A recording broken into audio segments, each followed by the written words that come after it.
Bueno, María Julia, bienvenida y muchas gracias por venir. Muchas gracias por la invitación.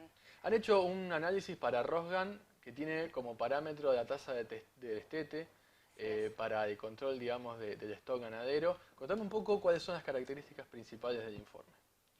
Bien, el informe lo focalizamos en tasa de destete porque justamente se está hablando y mucho de este indicador como el gran salvador de esta extracción de hembras que se está dando.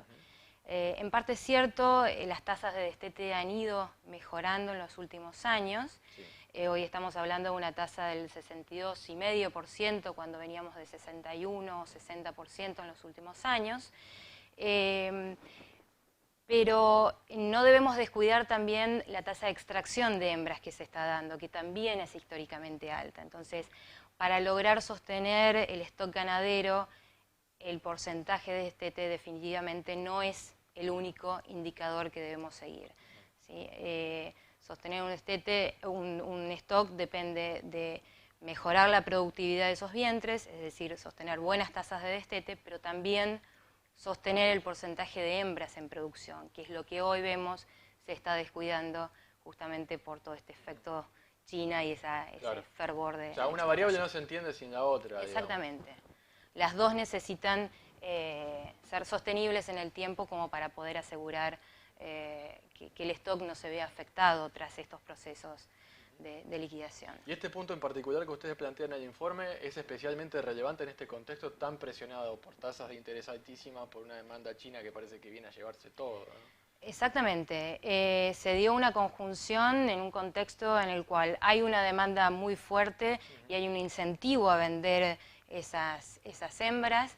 Hoy el productor muchas veces hace el cálculo muy tedioso que es para un criador de calcular cuánto vale un kilo de carne en lugar de valorar el vientre, y muchas veces una vaca que va a faena termina valiendo más que un vientre para cría. Entonces, y decía, esa distorsión de precios se da en un momento en el cual el productor también está con una necesidad de fondos y unas tasas de interés muy altas que lo llevan a decidir por esa vía. Hoy creemos que este proceso que, bueno, muchos también, hay distintas opiniones al respecto si es que estamos efectivamente en un proceso de liquidación o no. Yo creo que estamos claramente iniciando un proceso de liquidación. Estos procesos posiblemente traigan una depuración del stock en el sentido de que esta limpieza de vacas, primero racionalmente debería llevar vacas refugio, vacas vacías y demás. Pero la realidad es que en estos procesos poco controlados, en la misma jaula, terminan subiendo vacas vacías y vacas que todavía tienen posibilidades de producción. Es decir, sube carne y suben vientres. Y eso es lo desgastante y lo doloroso de este proceso. Claro, estamos ante un cuello de botella que también puede ser una etapa de aprendizaje, ¿no? Para el empresario ganadero. Totalmente. Son procesos que vienen dados externamente, porque este efecto China creo que nadie lo esperaba y es, como se suele decir, un cisne negro o algo muy inesperado. Entonces eso genera desorden, genera desconcierto y muchas veces se dan estos procesos de liquidación no tan racionales. Es claro que el stock el stock de vientres tiene que siempre estar depurándose, limpiándose para poder justamente mejorar estas tasas de destete o tasas de productividad. Pero de ninguna manera podemos alegrarnos cuando esa depuración se da de modo desordenado y, como mencionaba, muchas veces estamos llevando vientres que todavía tienen capacidad productiva a faena. Lamentablemente, como en ganadería los procesos son muy largos, ese efecto no lo mide ninguna estadística actualmente, sí lo vamos a ver en 2 años, cuando comparemos justamente la necesidad de reposición de esos vientres y la disponibilidad de vaquillonas, vientres jóvenes que tengamos para reponer. En este punto nosotros hemos hecho un análisis, tal vez anexo a este informe que hemos elaborado, y es justamente nos hemos planteado con las tasas actuales de destete que venimos teniendo desde los últimos 2 años, 17, 18, 19, tasas efectivamente de marcación publicadas por SENASA de vacunación, cómo proyectamos esa reposición de las terneras que se contaron en el 2017, cuántos llegan como vaquillonas de reposición al 2018 y cuántas de esas vaquillonas llegan para reponer vientres vacas adultas en 2019. Eso está dado, es una estimación que parte de cifras oficiales. El punto que estamos viendo como variable más fuerte es el nivel de faena o de extracción de esos vientres. Entonces, si la tendencia que estamos viendo en los primeros meses del año, todavía no tenemos cifras muy cerradas, pero estamos viendo una faena de vacas que de enero a mayo es casi un 25-30% superior a las del año anterior. Es muy fuerte el incremento. Si esta tendencia se sostiene, o al menos incluso como lo hemos proyectado, tiende a moderarse levemente, indefectiblemente en el próximo recuento vamos a ver un bache entre lo que se extrajo de vacas y las vaquillonas que efectivamente disponemos para reponer esa extracción. Entonces, ¿qué quiero decir con esto?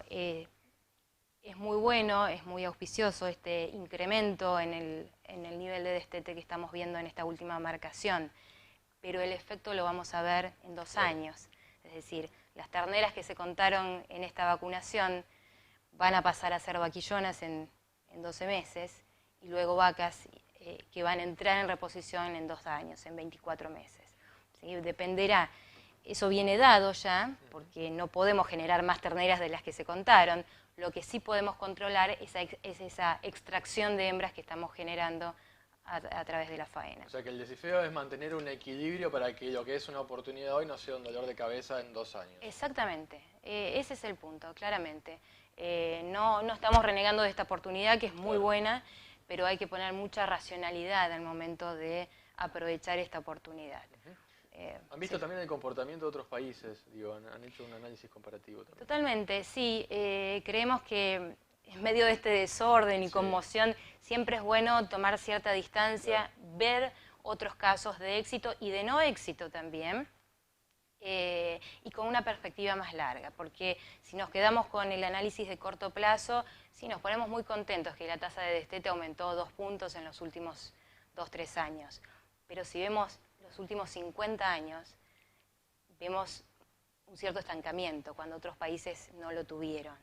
Es claro el ejemplo de Brasil, que en esos 50 años duplicó su stock ganadero, y ese stock ganadero lo duplicó aumentando la tasa de destete, pero también aumentando la participación de hembras en ese stock, cosa que nosotros no logramos hacer, y de hecho hace 50 años teníamos el mismo stock, incluso algo mayor al que tenemos ahora. Bien, entonces, digo, también están planteando, porque digo, estos tipos de informes que vienen haciendo también intentan dar de herramientas a los productores para que sepan que, a pesar de la presión que pone el contexto, hay herramientas de financiamiento, por ejemplo, a la mano del productor ganadero, que pueden echar mano, digamos, valga la redundancia, para no agravar quizás este tema que pone un signito de alarma, digamos, Sí, hay herramientas de financiamiento, estamos en un contexto complejo para acceder a esas herramientas. Creo que lo que debe primar por sobre todas las cosas como país, pero especialmente como productores, es la racionalidad. Claro. Y sí, es un punto muy bueno, o sea, un análisis muy oportuno para hacer, es decir, bueno, si un vientre es improductivo, tiene que salir, y ahí bien sí podemos colocarlo en alguna otra alternativa de colocación financiera, que seguramente nos va a dar más que ese vientre vacío, sosteniéndolo 1 o 2 años en el campo. Ahora, no nos tenemos que, como productores, lo digo, como productores, no nos tenemos que cegar con estos valores que se están pagando por la carne y desprendernos de esos vientres que más adelante nos van a costar mucho reponer. Entiendo. Fundamentalmente porque los procesos son largos, generar también una calidad genética buena es costosa, uno por más que tenga el dinero para hacerlo a veces no se encuentran esos vientres, y los ganaderos sabemos de eso. Entonces hay que ser muy pacientes y respetuosos de los ciclos naturales, que cuando se quiebran por una disrupción como la que puede llegar a ser este efecto China que nadie lo esperaba. Claro.